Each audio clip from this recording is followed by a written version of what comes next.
Hey boys and girls, welcome to our first math lesson of the new school year. I'm Mr. Sherrill and I'll be teaching you math, as you know by now. What I like to do is start off with talking about the I can statement in our math classes, and so we kind of know what we're doing today. Get your minds prepared. It's really important that we think it, we say it, we do it, and that you're being very good listeners right now. I just need your attention here for about 10 to 15 minutes, and if you could just really listen and give your brain a chance to learn, the math is going to be much easier for you this year, okay? So start off with our I can statements here. I do encourage you in class with teachers to say it out loud, but I'm just going to say it. It says, I can interpret a multiplication equation as a comparison.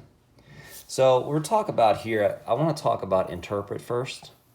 Interpret means basically understand. Kind of like a person who can speak two languages. Someone who's bilingual can understand one language and interpret it into another, okay? So a multiplication equation is just a standard equation that we think of, like 7 times 2, okay, equals 14. That's an equation. It's also known as a number sentence as well. So this is what we're talking about as in a multiplication equation. And a comparison is when you compare numbers, and you compare both sides of the equation here, okay? And down here is a quick definition that I have written up for you, okay? So I'll zoom in on that real quick, and it says, when you multiply, you're often making a comparison between two numbers. In the equation 7 times 5 equals 35, the answer is 35. It is 5 times as many as 7. It is also 7 times as many as 5. That's the commutative property, if you remember that from last year. So we're comparing 35 is 5 times more than 7. And that's all of that it means. And last year we hit this pretty hard. So to start off with today, I feel like it's very important to understand that we have to deal with place values. Okay, I'll write that out for us. It's place values.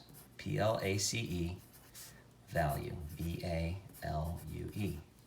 So place values, I'll put an S on that.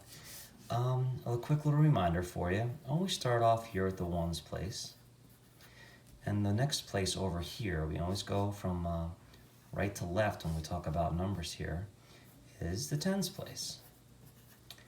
And then the third place value out is the hundreds place. Hundreds. And then the fourth place out would be the thousands. And that's all as far as we're going to go today. I mean, this goes out as far as you can go. Goes out millions, 100,000, millions, 100 million, billions, keeps going, all right? So here are our place values that we're going to talk about today, okay? We're actually going to be showing some regrouping between these things, all right? So basically what I would say here, if I had the equation, I'll move this up so you can see a little better. If I had 2 times, actually we'll say this, we'll say 10 times 2 ones, okay? I'll show you what that looks like. So 10 times 2 ones. So we're going to take 2 ones, which looks like these. If you've seen these before, these are the ones values. Here are the tens, right? And here are the hundreds. You probably remember seeing these. Let me zoom out so you can see that a little better. We're dealing with these kinds of place values. This is worth 1. This is worth 10 because there's 10 ones. And this is worth 100 because it's 10 of these, or 100 of these ones, okay? So if I have this, 10 times 2 ones, it looks like this. I've got 10 rows of 2, right?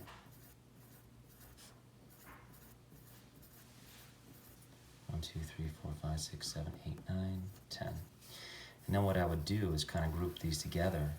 Instead of having 20 ones in one spot, I would pop it over here and make just two tens, all right? So 2 tens would look in that area. So my answer here would be 20, okay? So we're going to be dealing with that today. All right, in our next video, we're going to go through our problem set. Work with me and do the best that you can. All right, hang tight.